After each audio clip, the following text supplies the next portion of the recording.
Then on Sports Central, we go over our next scheduled preview this offseason, and it's going to be over the Alabama Crimson Tide, one of the major national contenders of the 2022 season. This team was 11-2 in 2022. They took 2 brutal losses in the regular season, which kept them from making the college football playoff in the end. They, of course, lost to Tennessee and LSU, both teams barely beating Alabama, and that kept this team from making the college football playoff. They're, in fact, the first team out of the playoff this past season.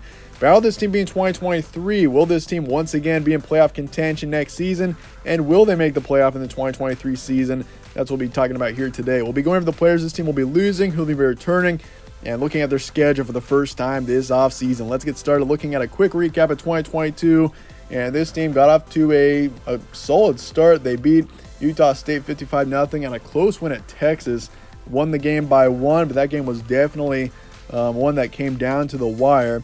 They beat Louisiana Monroe, took care of Vanderbilt, beat Arkansas on the road in impressive fashion, had a close win over Texas A&M. That game was also a dangerous one.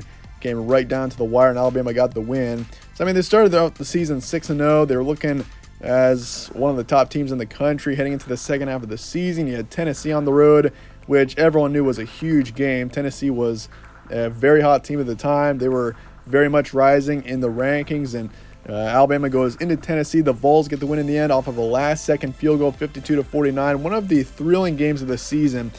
Truly one of the best games of the 2022 season there, with Crimson Tide coming out as the loser of that one in the end.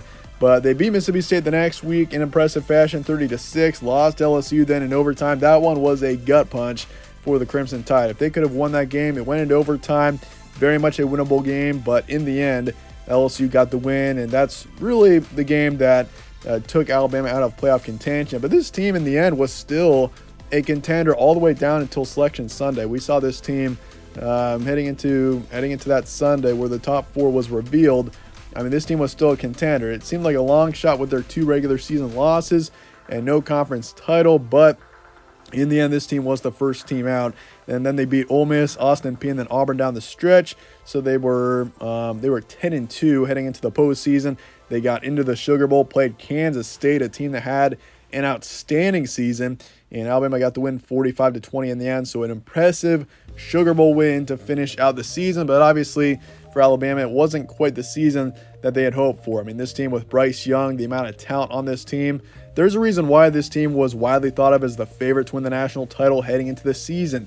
I mean, yeah, with all the talent on this team, they came up just short of being in the college football playoff, but still, I mean, an 11-2 season, winning the Sugar Bowl to Alabama standards, and for the season, maybe a disappointment, but for any team, yeah, I think that's an outstanding season. But looking forward to 2023 now, your roster preview going to next season.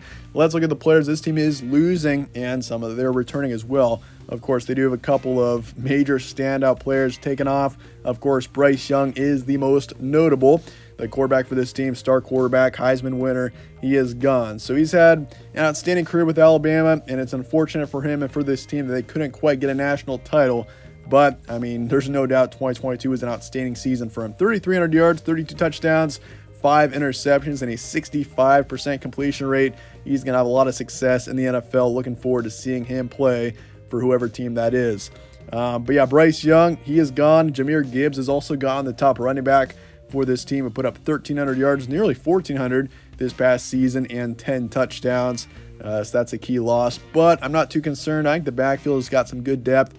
In particular, Jace McClellan is coming back. He put up just over 800 yards this season and 10 touchdowns as well. So I'm not too concerned about the backfield. Receiving core especially looks good. Jermaine Burton's coming back. The top receiver put up nearly 700 yards and 7 touchdowns this past season.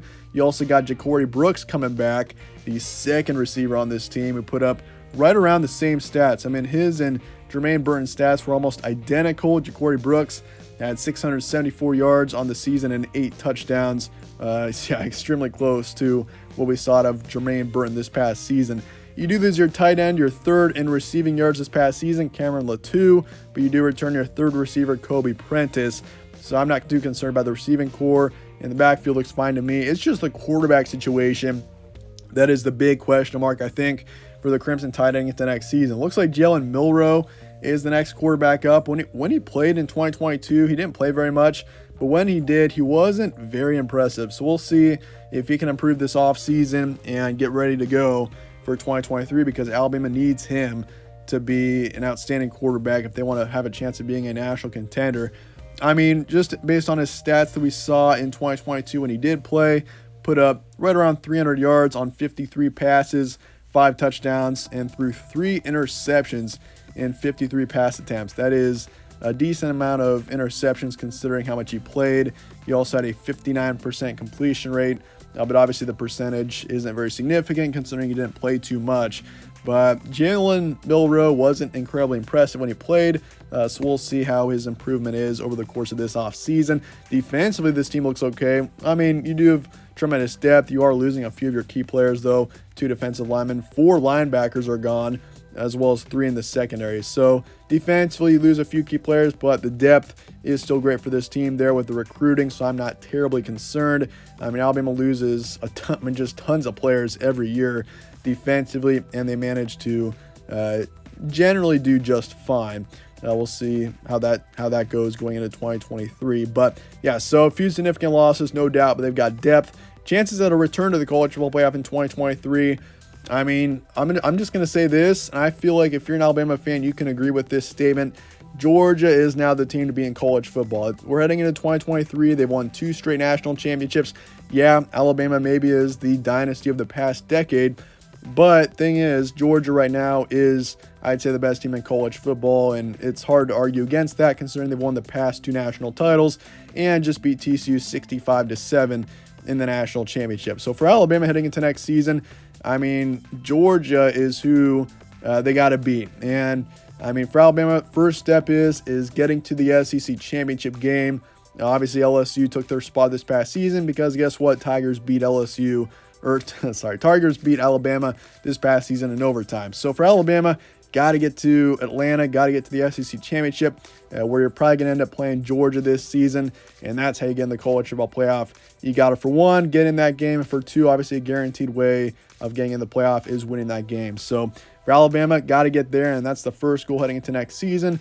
But of course, the quarterback situation is a big question mark. Your transfer portal and recruiting going into next season, this team has had a few significant moves, in particular players leaving. But they do have Tresman Marshall coming in, linebacker from Georgia. He should have an immediate impact.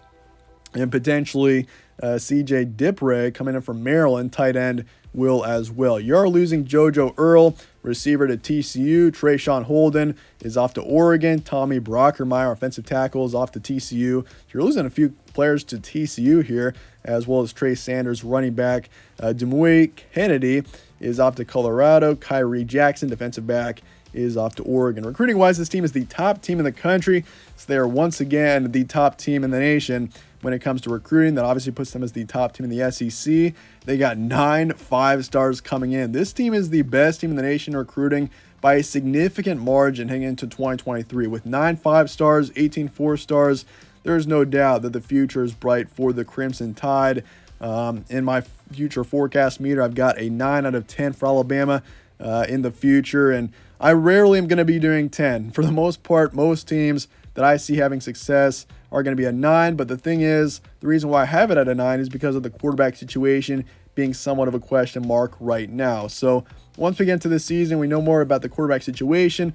That's when we're going to know, whether or not this team is a major contender. We're going to find that out pretty quick, as Alabama does play a pretty talented Texas team early on in the season. But recruiting-wise, yeah, there's no doubt this team is outstanding, and I feel like as long as Nick Saban's around, this team is going to be just fine. They're going to remain always a national contender. But that said, let's look at your schedule now going into next season. You got Middle Tennessee in week 1. That'll be an easy one at home. Then you got Texas also at home in week 2. That's going to be an interesting matchup. Texas, potentially the favorite in the Big 12 heading into next season.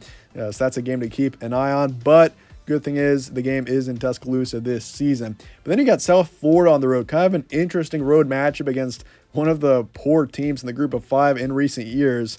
And then you got Ole Miss after that to start out the conference slate. You got Mississippi State on the road on the 30th. Then in October, you got Texas A&M on the road, Arkansas at home, Tennessee at home. And then November, you got LSU at home, Kentucky on the road, Chattanooga at home, and then Auburn on the road to finish out the regular season. So that's it. Let's look at September here. Middle Tennessee, easy win, no doubt. Texas, a really intriguing matchup. I think, it totally depends on the quarterback situation. Jalen Milroe, if he's playing well, That is definitely the first major game of his career with Alabama that he's going to be starting. So we'll see how that goes. I think Texas next season is going to be a solid team, 10 wins you could expect out of them, I think. And in the end, I'm going to go with Alabama as the favorite right now, but that's definitely a game to keep an eye on. South Florida, easy win. Ole Miss and Mississippi State, both games that I think could be close, especially in the earlier parts of the season. I'm worried about a potential upset in the earlier parts of the season for Alabama, considering some of the circumstances and the adjustments, especially not having Bryce Young anymore. But I do think in the end, the ceiling is definitely 5-0. I am favoring Alabama in all 5 of their first games, but the floor is 4-1, just in case if this team does take a loss. Looking at October, a very interesting month here. Texas A&M on the road to start out the month, and Texas A&M I do think will be better in 2023. They were a massive disappointment in 2022, considering the recruiting and everything. I mean, yeah, something's got to give there for Texas A&M. That's a team that should be easily making a bowl game, and they didn't even get up to that 6-win threshold in 2022. And I think Alabama, I'll favor them there, but going on the road to College Station, it is a dangerous place to play. And then Arkansas, I think you take care of them. I do see them potentially being a 7 or 8 win team this upcoming season, but I don't see them being too good. And then Tennessee at home, a major game there. I think Tennessee next season is once again a contender. You got them at home. I'll favor Alabama there this season. So ceiling is still 8-0. Floor is 6-2 heading into November. And November, I think, is a fairly straightforward month. LSU and Kentucky are the two, and obviously the Iron Bowl too. But Kentucky next season, I see falling off quite a bit. No Will Levis. They do have Devin Leary going in there, so we'll see what he does. But I think you take care of them. You take care of Auburn as well. And then that LSU game is also significant. I think I'll favor you there as well, even though LSU next season, definitely a team to keep an eye on. So that 4-game stretch there between, or I mean, you could even say the 5-game stretch between Mississippi State and LSU, that's going to be a tough stretch there. Of course, you do have a bye in between the Tennessee and LSU games. That will help because those Tennessee and LSU games are crucial, especially that LSU game. And the final 3, I think you take care of all 3 of those right now. Auburn, don't see being too good. Kentucky, I think they're going to be in a rebuild season next year as well. So I think the ceiling is 12-0 for Alabama. I think personally there is a chance this team does take a loss just because there is a bit of inexperience on this team. But talent-wise, I mean, they got the top recruiting class in the country. They should be a solid team next season, I think.